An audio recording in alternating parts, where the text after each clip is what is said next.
한동훈이 진짜 웃깁니다.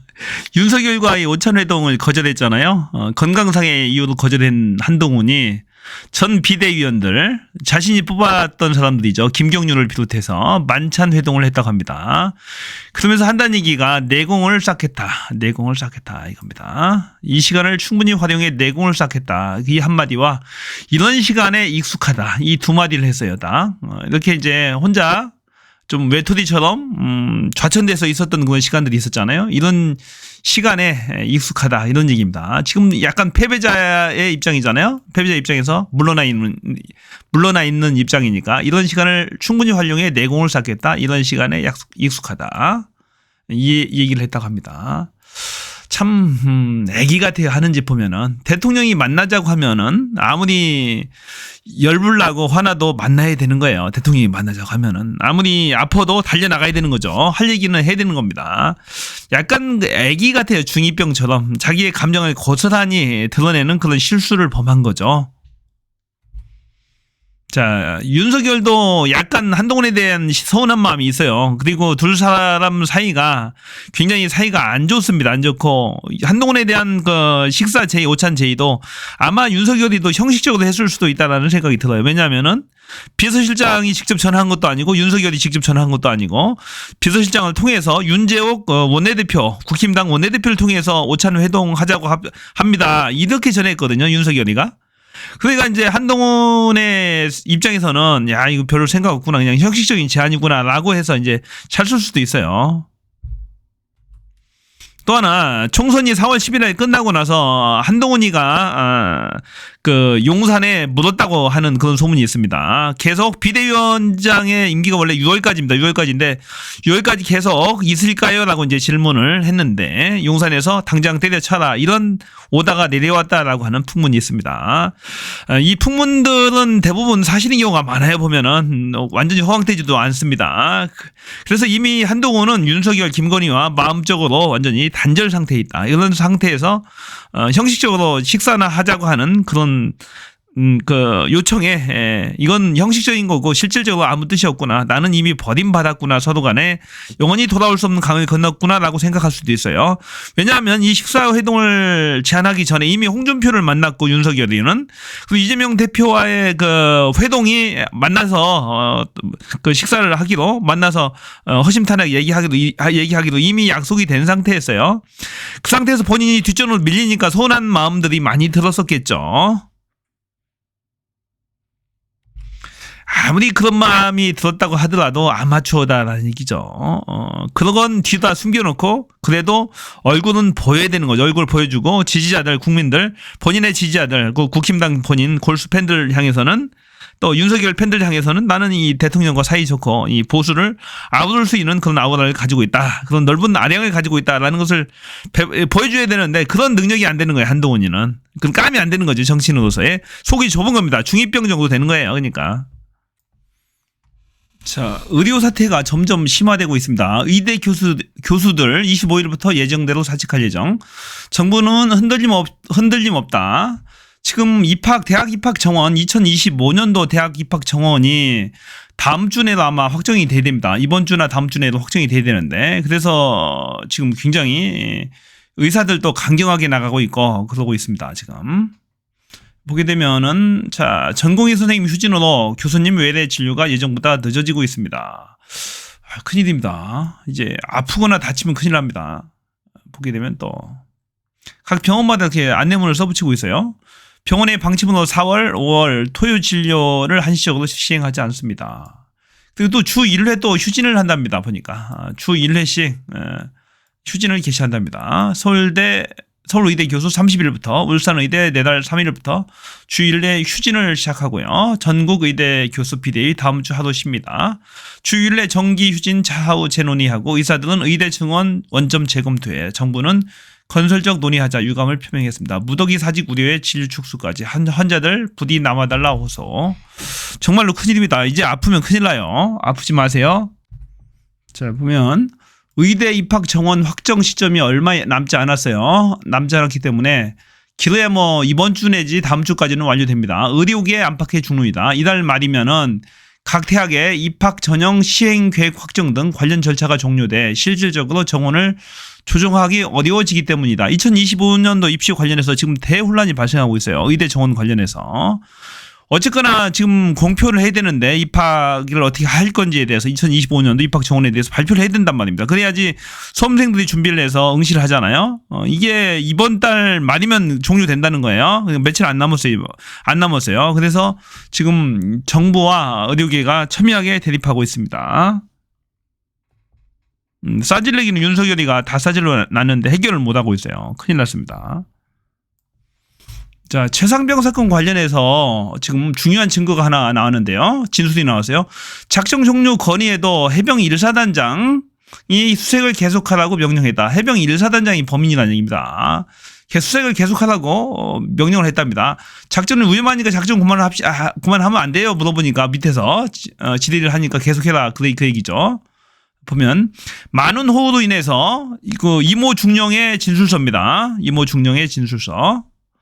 자, 보면 많은 호우로 인해서 제한사항을 확인하고 제7여단 작전 과정과 통하여 작전의 변동 여부를 확인하였으나 변동사항이 없다는 것을 확인함 이후 제7여단장으로부터 전화를 받았으며 비가 많이 와서 비를 피하면서 작전을 하고 있음을 보고하였고 기상으로 인한 작전의 종료 관련 사단장님께 몇 번 건의드렸는데 안 되었다라고 하면서 첫날부터 강인하게 하고 그리고 사기 떨어지지 않게 동기부여함을 리더십으로 극복할 것을 강조하며 다른 대대장에게 알려주라고 하며 전파함.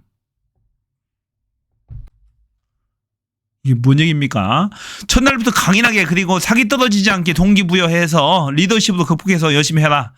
기상 악화로 작전 종료하자고 밑에서 건의하니까 그러지 말고 열심히 계속해서 강인하고 그리고 사기 떨어지지 않게 첫날부터 열심히 동기부여해서 끝까지 완수해라. 그런 지시를 한 거예요. 임성근 해병대 1사단장이 그런 수색명령을 한 거죠. 그러니까 범인이 이 친구란 말입니다. 해병 1사단장. 윤석열이가 그렇게 감추려고 이 친구를 봐주려고 해도 범인임이 드러나잖아요. 지금 명명백백한 증거들이 나오잖아요. 진술들이 나옵니다. 결국에는 임성근 제1사단장을 과실치사죄로 처벌을 해야 되는 것이고 이 수사를 축소를 지시한 직권남용죄를 범한 것으로 추정되는 윤석열 대통령을 탄핵을 해야 되겠죠. 법률에 명백하게 범죄 행위를 한 거잖아요. 그래서 탄핵 사유가 발생한 겁니다. 그래서 이 최상병 사건은 윤석열을 탄핵할 수 있는 가장 빠른 키예요, 이게. 오히려 김건희 특검도 별개 문제라서 김건희 쪽과 관련되는 거라서 윤석열과의 또 관계를 밝히기가 만만치 않잖아요. 뒷배를 봐줬다라고 하는. 하지만 이 최상병 사건은 윤석열의 재임 기간 중에 발생한 사건이에요.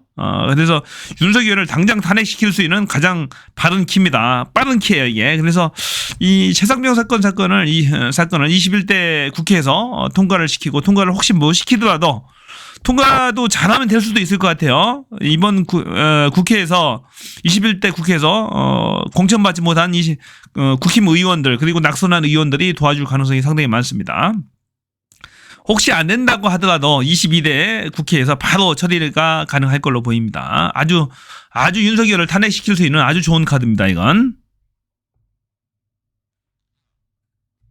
더군다나 이 사건은 최상병 사건은 증거들도 지금 많이 나왔어요. 공수처에서 수사를 잘 해가지고 많이 나왔습니다.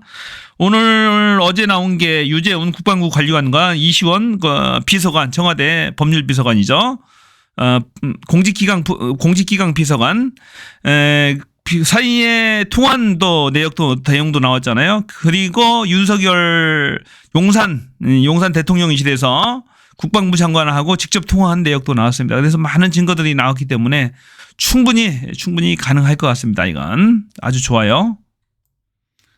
아니 투표도 도둑 투표를 했잖아요. 김건희는. 그런데 130일 만에 무슨 선거가 끝나자마자 다시 활동을 재개한답니까? 윤석열과 루마니아 대통령 부부 대통령의 정상회담.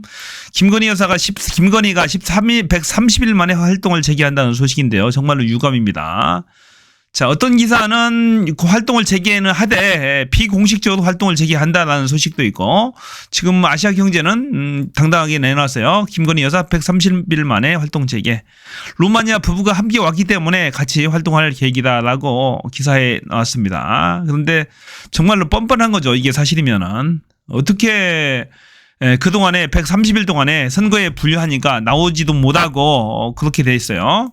자, 요하니스 대통령의 공식 방안은 오는 25일까지며 부부 동반으로 진행된다. 김건희는 자, 지난 12월 15일 윤 대통령의 네덜란드 순방으로 동행했다가 귀국한 뒤 공식 석상에 등장하지 않았는데 130일 만에 활동을 재개한 것으로 알려졌다.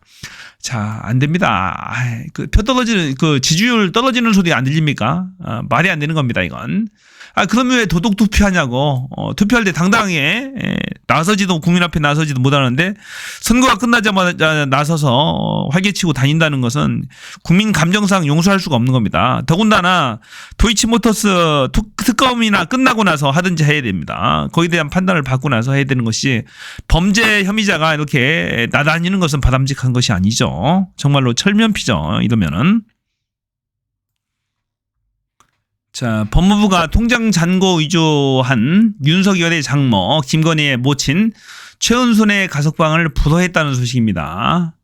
법무부 가석방심사위원회 불허 판단.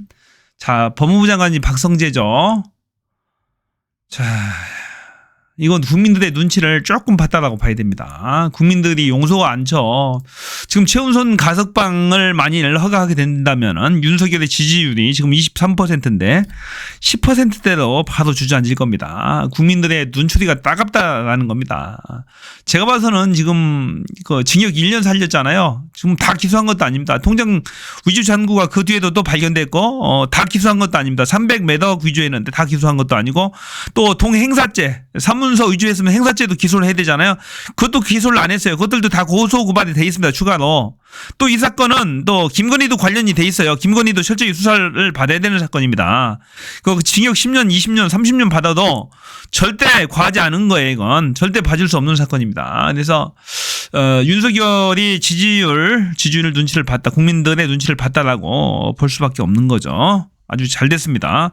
김건희가 억울해서 잠도 못 잔다고 하는 사건입니다. 지 엄마 구속돼가지고 이 사건이 아주 잘 된 사건입니다. 잘 됐어요. 더 살려야 됩니다. 자, 대통령실과 민주당 간에 첫 준비 회동을 했어요. 영수회담. 아마 다음 주 초 정도 아마 열릴 것으로 보이는데, 대통령실에 이번에 새로 임명된 홍철호 신임 정무수석과 천준호 민주당 당대표 비서실장이 만났습니다. 40분 동안 만났다고 하네요, 보니까.